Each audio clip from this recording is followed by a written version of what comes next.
Thank you, Dr. Carter, and good morning. I'm a little fuzzy on the 8 years that the school existed before I got here, and most of you know more about what has happened in the 9 years since I left than I do, but on the middle 32 years, I'm pretty good.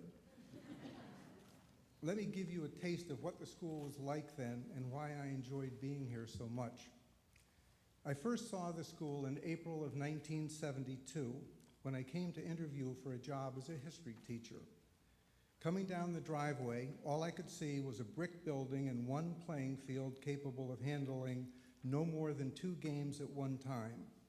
At the far end of the parking lot, right where you now turn into Sudden Pitch, was one very lonely basketball hoop. Surrounding this small area was a forest of trees that made it appear that the founders had themselves hacked this bastion of education out of the woods. Depressingly, there was still snow in those woods.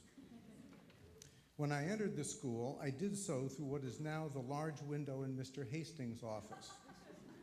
At the time, it was a door and was the main entrance to the school.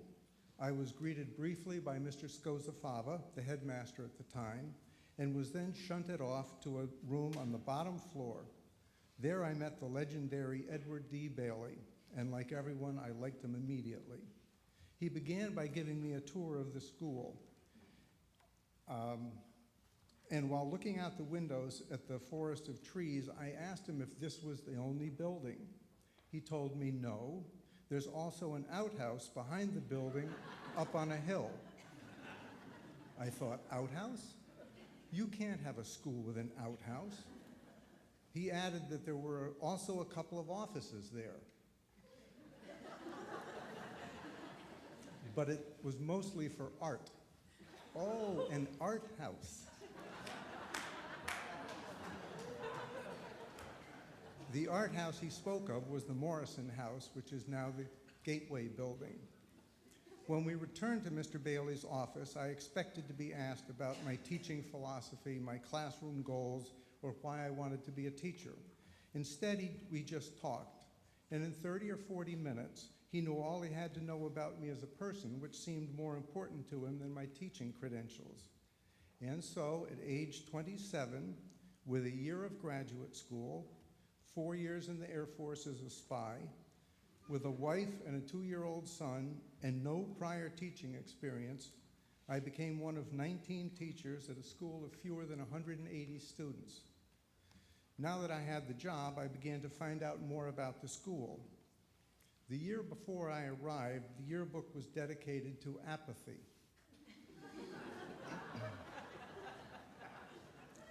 Perhaps that was why I was one of 9 new teachers that year. I asked a veteran teacher what the reputation of the school was and what the kids were like. He told me the reputation was, if you can pay the fare, you can ride the train, which I interpreted to mean that wealth triumphed over brains. He also said the stereotype of the students was snobby, spoiled, and rich. It did seem odd to me that if the school were so wealthy, why was there no gym, no auditorium, only one playing field, and a 2-person history department? After a few months, I realized that I was obviously a snobby, spoiled, rich teacher because I thought the students were smart and I liked them. But I guess that a salary of $7,500 a year will do that to you. Of course, it was possible that it was a school for students whose parents wanted a better education for them. I taught 4 classes and had a total of 76 students. One of my classes included the entire 8th grade. The head of department, Don Richards, had been teaching for many years, although like me, it was his first year at Derryfield.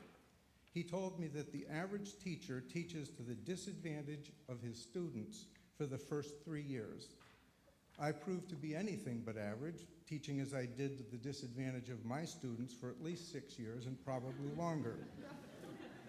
But I did get better. I liked the rhythm of the school day and the cyclical nature of the school year. I also found that a job that exhausts and excites at the same time is a good job to have. Yes, there were times I felt like a hamster on a wheel going faster and faster, but sometimes I felt like the gallant hero, stamping out ignorance and protecting my students as they met and overcame the obstacles before them. And early on, I knew that I never wanted to work anywhere else. The years flew by as I settled in teaching Western civilization, advising my advisees, and coaching JV soccer and varsity baseball with Mr. Anthony, and assisting Mr. Lemire with girls varsity basketball. Eventually, I taught all 6 grades and held different administrative jobs, including Dean of Students. I often thought of the main office as the heart of the school and the library as its soul. For most of my years here, Mrs. Wall and Mrs. Gibson have been the keepers of those important places, and they have both been very, very good at what they do. The office was a safe haven for students and an information hub for the faculty. Mrs. Wall had an answer for all what, when, where, and how questions, and would readily offer an interpretation of the whys.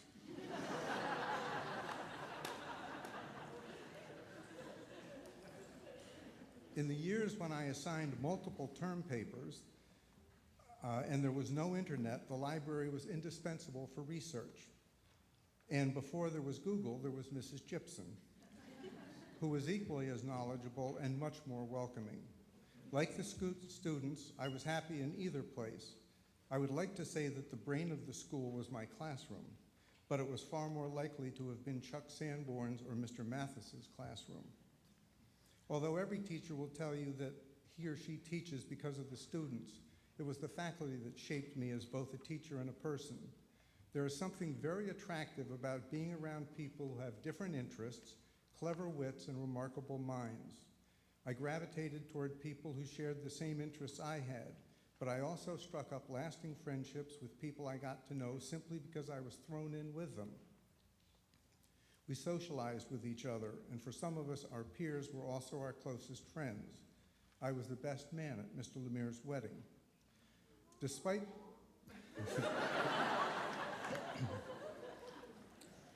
the hectic pace of life, there was always time to try new things.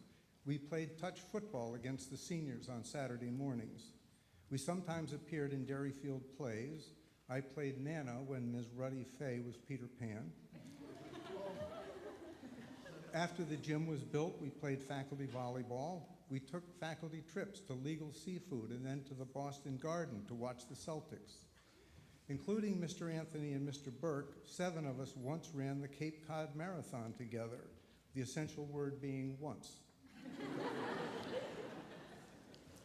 I would also add as an aside that Mr. Burke is the only person I know to have ever finished a marathon without ever preparing for it.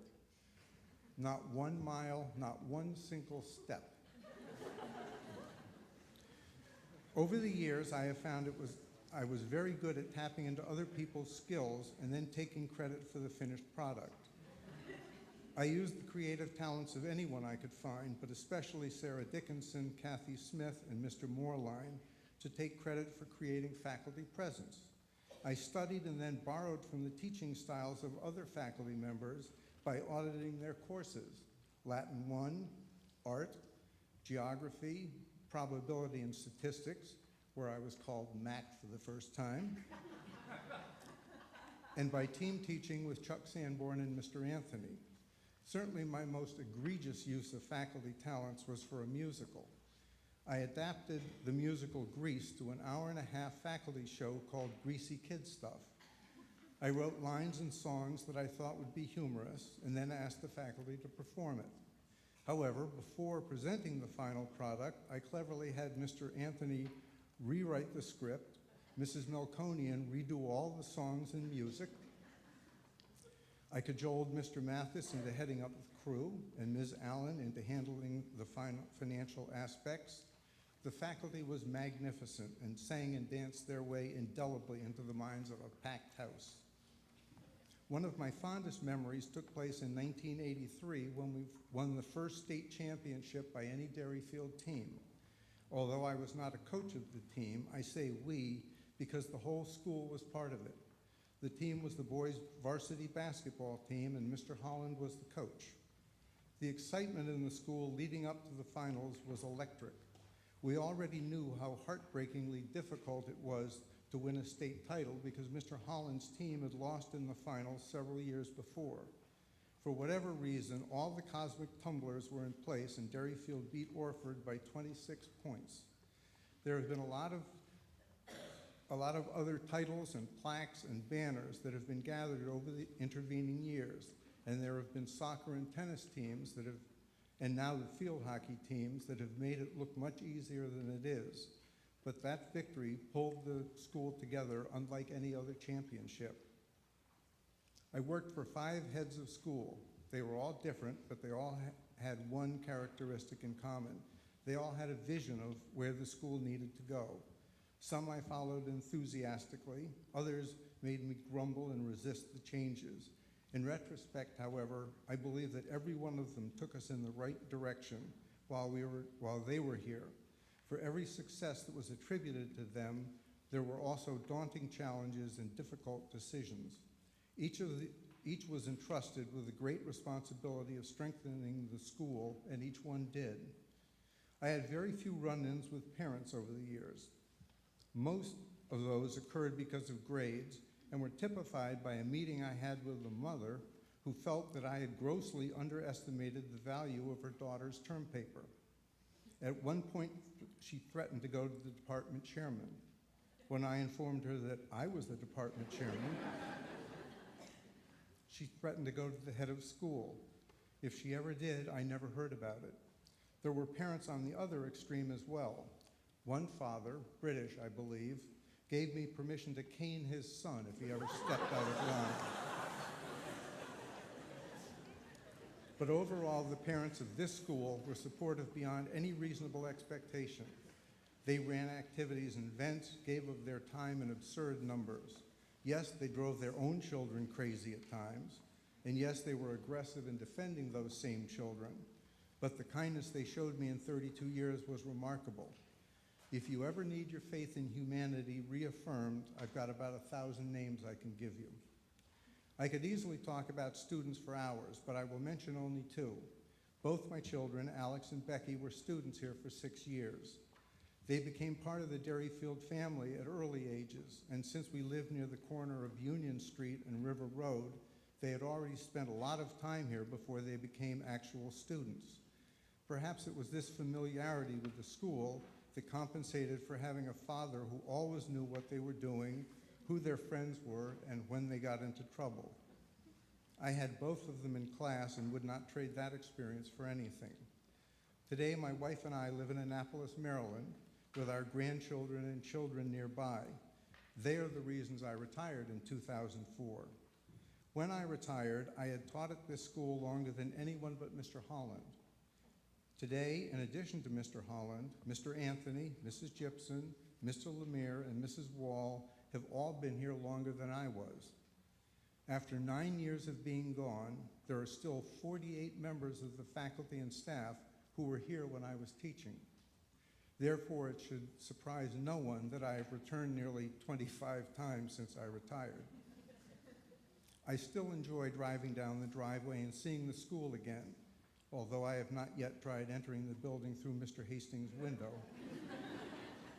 I am happy to have helped weave a few of the threads that connect the school today with the school that was founded in 1964. I am in awe of the founders and what they created, and I thank them for founding so much more than just another school. Thank you.